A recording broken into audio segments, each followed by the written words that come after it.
Assalamualaikum warahmatullahi wabarakatuh. Selamat pagi anak-anak hebat. Salam inovasi. Tetap semangat dan jaga kesehatan. Jangan keluar rumah kecuali ada kegiatan yang sangat penting. Sebelum kita mulai pembelajaran, marilah kita berdoa. Mudah-mudahan anak-anak dimudahkan dan diberikan oleh Allah ilmu yang bermanfaat. Al-Fatihah. Bismillahirrahmanirrahim. Alhamdulillahirabbil alamin, arrahmanirrahim, maliki yaumiddin. Iyyaka na'budu wa iyyaka nasta'in. Ihdinas siratal mustaqim, siratal ladzina an'amta 'alaihim ghairil maghdubi 'alaihim waladdallin. Amin. Baik anak-anak, untuk minggu ini Pak Mual akan menyampaikan KD 3.2 tentang menganalisis ketentuan penyembelaihan hewan kurban dan akikah. Pada minggu kemarin Pak Mual sudah menjelaskan tentang ketentuan penyembelaihan umum. Maka pada pembelajaran kali ini tujuan yang akan dicapai setelah pembelajaran adalah anak-anak mampu mengidentifikasi, menjelaskan dan menganalisis ketentuan-ketentuan penyembelaihan kurban dan akikah. Nah, untuk penilaian nanti ada penilaian penugasan yang harus dikerjakan anak-anak. Baik anak-anak, pertama yang ingin Pak Mual sampaikan adalah mengenai ketentuan penyembelaihan hewan kurban. Pengertian penyembelaihan hewan kurban menurut bahasa berasal dari bahasa Arab, yaitu qoruba yaqrabu kurban wa kurbanan, yang artinya mendekatkan diri. Sedangkan pengertian menurut istilah atau menurut syariat Islam adalah penyembelaihan binatang ternak yang memenuhi syarat-syarat tertentu dan dilaksanakan pada waktu tertentu dengan tujuan untuk mendekatkan diri kepada Allah Subhanahu wa taala.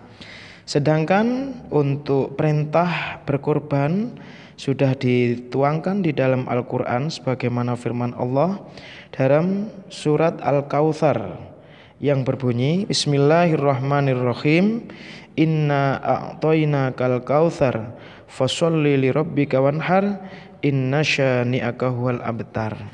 Itu anak-anak untuk pengertian penyembelaihan hewan kurban. Selanjutnya adalah hukum pelaksanaan kurban.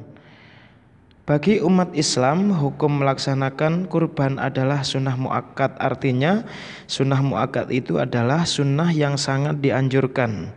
Meskipun hukumnya sunnah, tetapi hukum sunnahnya sangat dikuatkan. Bahkan sunnah muakkad ada yang mengartikan hampir-hampir wajib atau mendekati wajib. Oleh karena itu perintah berkorban ini sangat dianjurkan di dalam Islam. Kemudian anak-anak, berikutnya adalah waktu penyembelaihan hewan kurban ini ditentukan dalam Islam. Tidak sembarangan waktu boleh menyembelih hewan kurban. Berbeda dengan akikah, itu ada waktu-waktu tertentu, tetapi untuk waktu penyembelihan kurban itu hanya boleh dilaksanakan pada tanggal 10 Dzulhijjah, tanggal 11, 12, 13 Dzulhijjah atau yang disebut dengan hari Tasyrik. Selain di hari itu kita dilarang untuk melaksanakan penyembelihan kurban. Kalau ada seseorang yang menyembelih hewan kurban di luar tanggal 10, 11, 12, 13 Dzulhijjah, itu tidak termasuk penyembelaihan hewan kurban. Kemudian anak-anak, untuk syarat binatang yang boleh dijadikan hewan kurban, yang pertama adalah ketentuan umur. Yang pertama, untuk domba sekurang-kurangnya berumur 1 tahun atau telah berganti gigi, atau dalam masyarakat kita disebut dengan sudah poel. Yang kedua, kambing biasanya sekurang-kurangnya kambing itu berumur 2 tahun. Sedangkan untuk sapi kerbau sekurang-kurangnya berumur 2 tahun. Untuk unta sekurang-kurangnya berumur 5 tahun. Kemudian syarat berikutnya adalah hewan tersebut tidak cacat.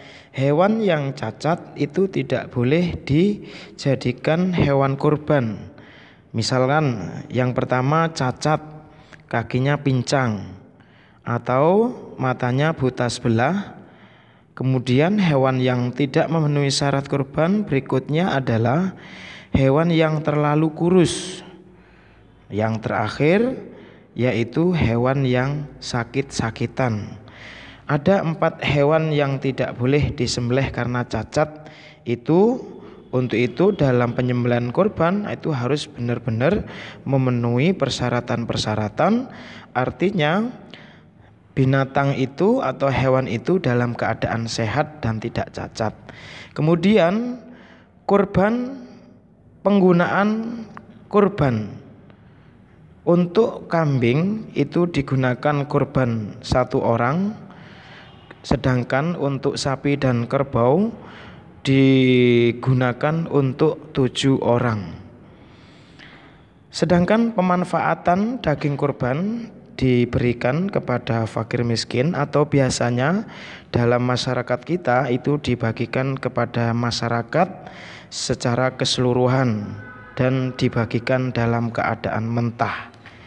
Itu anak-anak penjelasan singkat tentang penjelasan atau ketentuan-ketentuan penyembelaihan binatang kurban. Kemudian untuk yang terakhir anak-anak, sebelum Pak Mual menutup, ada penugasan yang perlu dikerjakan oleh anak-anak. Yang pertama, 1, analisislah ketentuan-ketentuan dalam penyembelaihan binatang kurban.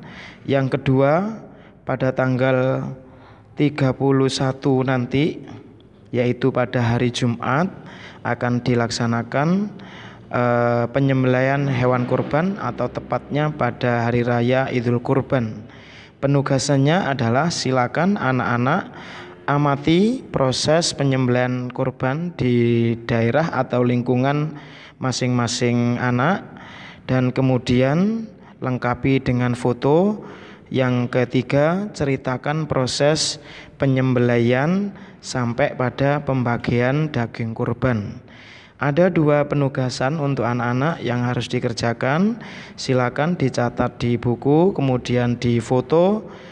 Setelah itu dikirim ke Pak Mual melalui WhatsApp. Yang terakhir, terima kasih anak-anak atas perhatiannya.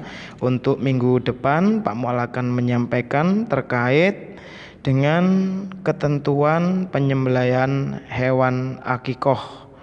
Untuk itu anak-anak silakan baca-baca buku paket, buku literatur yang lain, bisa dari majalah, koran, atau bisa browsing-browsing di Google atau internet. Terima kasih anak-anak, kita tutup dengan bacaan hamdalah. Alhamdulillahirabbil alamin. Saya akhiri, wassalamualaikum warahmatullahi wabarakatuh.